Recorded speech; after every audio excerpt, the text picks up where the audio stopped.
This is Brannon Howse Live. Whether the issue is law, science, economics, history, family, social issues, education, religion, government, or national security, Brannon brings the issues of the day into clear focus through the lens of a Judeo-Christian worldview. And now, here is your host, Brannon Howse. Welcome to the program. Glad you are with us. Going to be joined tonight by Colonel John Mills, Todd Bensman on the border, and the faux executive order by Biden. Jason Fike joins us tonight for an update on a big case related to social media and social media platforms. And Leo Holman is back tonight because he is our premier investigative journalist, and he has uncovered some more things you need to know about. And yours truly today uncovered a video that I then shared with Leo that Leo didn't know about. And that's a rare thing that I can ever show Leo something he doesn't already know that's in the news. And that is that Merrick Garland, the Attorney General for the United States of America, has put together, along with the FBI director, a task force. And apparently this task force, well, they're going to go after. It's an Attorney General Merrick B. Garland convenes election threats task force meeting. Now, we'll play this later when Leo gets here, but I think they're planning on a Biden win, or they're planning on Trump to win. But either way, they've got their bases covered. I'm not sure they know. But I'm wondering if they're planning on a Biden win and people are going to go nuts. And they're prepared to deal with anyone that questions the election. You're going to hear what he has to say. The word combat is used a few times. It's kind of a clear choice of words, right? And then what if Donald Trump wins? Are they going to say the election was stolen for him by Russia? Russia? I don't know. But you got to see this tonight. Leo Holman joins us. And then Congress is weighing an automatic registration for wartime draft, something we've been talking about here since February of 2018. February of 2018, when Barack Hussein Obama, along with John McCain, formed a commission to study drafting America's daughters. But not just drafting America's daughters, also mandatory volunteerism. Wow, that's interesting. We'll get to that tonight. Don't go away. All right, joining me first up, because we got to move fast. We got so much. Oh, wait a minute. The biggest news of the night. The First Lady of Worldview Tube will be here. Melissa Howse in the building, in the studio tonight. Melissa coming to the desk in all her radiance and glory. She will be with us tonight. You want to hear what she has to say tonight and what she's going to be reading to you. You'll find, I think, very fascinating. So stay tuned for that for sure. All right, joining me now is someone just as interesting, but not nearly as cute. Colonel John Mills. Hello, Colonel. My feelings are hurt, Brannon. I only wanted you to say that, but that's okay. As long as you acknowledge I'm the victim, then everything's okay. Well, yeah, I mean, look at me. Come on, talk about Beauty and the Beast, right? Oh, Amen. well, you didn't have to agree with me. Well, Merrick Garland's.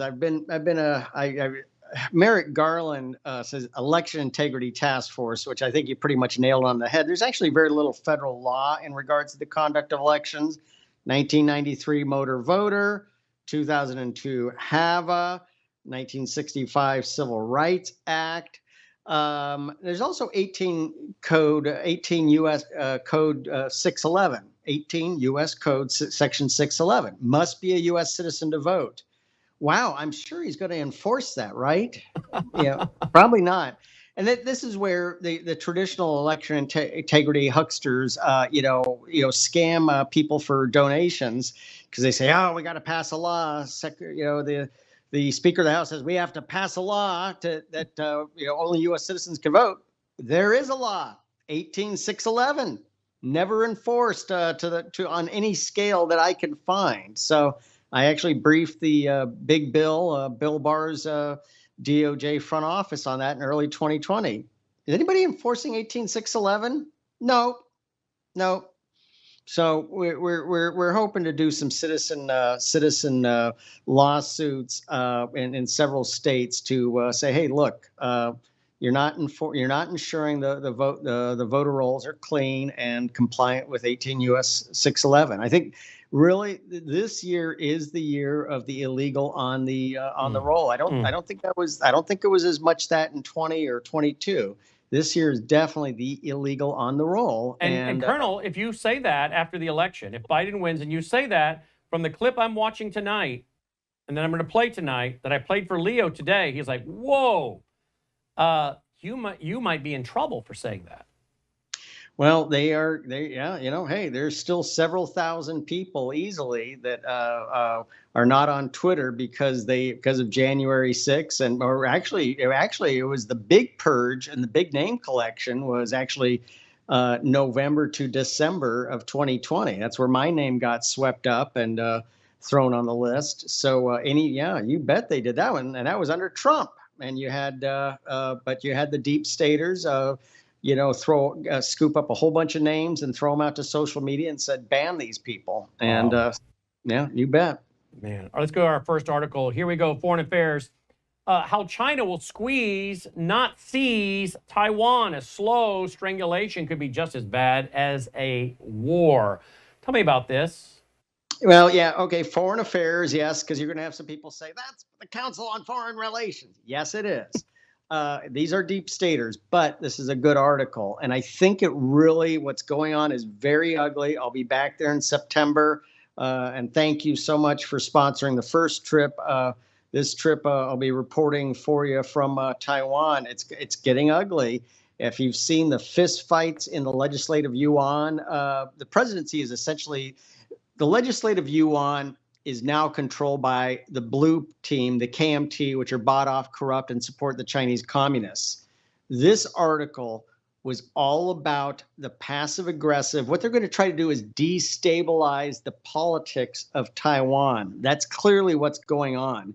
They're trying to do everything to make President William Lai immaterial and irrelevant and illegitimate. Sounds familiar? Yeah, absolutely. Sounds familiar? So that's what they're trying to do, is destabilize the current president of Taiwan. It's the same thing they're playing in the U.S. And it's this affiliation of Soros, Arabella, red green thread money, and Chinese communist money supporting the Democrats. That's what's going on in Taiwan. So this article is a great article. They don't see a direct assault, and I think what you may see is to degrade and minimize William Lai. We've talked about this before. Is swiping that forward county of Kinmen, which I hate to say this, in the results did vote strongly blue. So some of those folks just want to join the mainland anyway, and they're literally 4,000 feet away from on some of the rock outcroppings, they're 4,000 feet away from China. So I would say this article is about the destabilization of Taiwanese politics through paid agents. And I think combined with the swipe of that forward county, that would delegitimize William Lai. I think that's the game that's going on. Delegitimize the current president of Taiwan, who you personally know. The U.S., the unusual Espionage Act case against a drone photographer, subheadline, and seemingly the first case of its kind. The U.S. Department of Justice has charged a Chinese national with using a drone to photograph a Virginia shipyard where the U.S. Navy was assembling nuclear submarines. Oh, we talked about this. Was that not the Ronald Reagan? Which one was that? Okay, you're right. It was the Ronald Reagan at Yokosuka, 7th Fleet in Japan. This is close by in my neighborhood. This is Newport News, Virginia, the largest American shipyard, and they, in a teaming arrangement with Electric Boat in Groton, Connecticut, they basically partner and build assemblies for the Virginia-class nuclear attack submarine, now the Columbia-class ballistic missile submarine.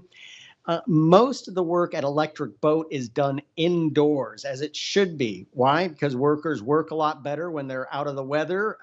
They got some nice wet, 72 degree and non-humid. They work better. There's less accidents, injuries, and also people can't see what they're doing. because they want to know what's going inside that submarine.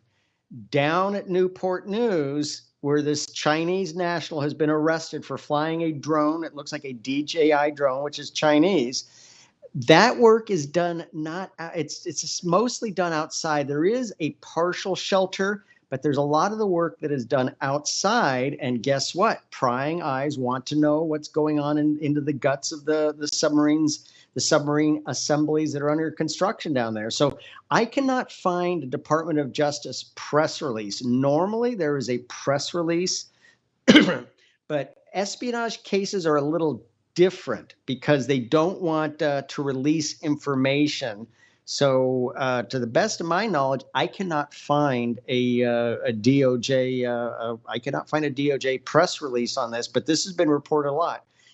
This is a Chinese national who was going to school at University of in Wisconsin, flew down to Newport News. An alert citizen, his drone kind of got disabled. He was flying it around the shipyard. There's very strict controls on flying drones in America now. To turn rotors, you have to be registered with the FAA. So I don't know if he was registered, but his drone became fouled in a tree. An alert citizen stopped him, challenged him, actually asked for his ID, took a picture of it, took a picture of the perpetrator, took a picture of the car, and the guy took off. But the alert citizen, we have no idea who this is, turned all this information into local police, who immediately informed the FBI, and this foreign national has been arrested. Clearly, this is an espionage case, and these are handled a bit differently. And again, I can't find a DOJ press release so far on this arrest, but big deal. They are actively probing our single biggest shipyard, Newport News. Wow, that's horrific. All right, let's go to this next one.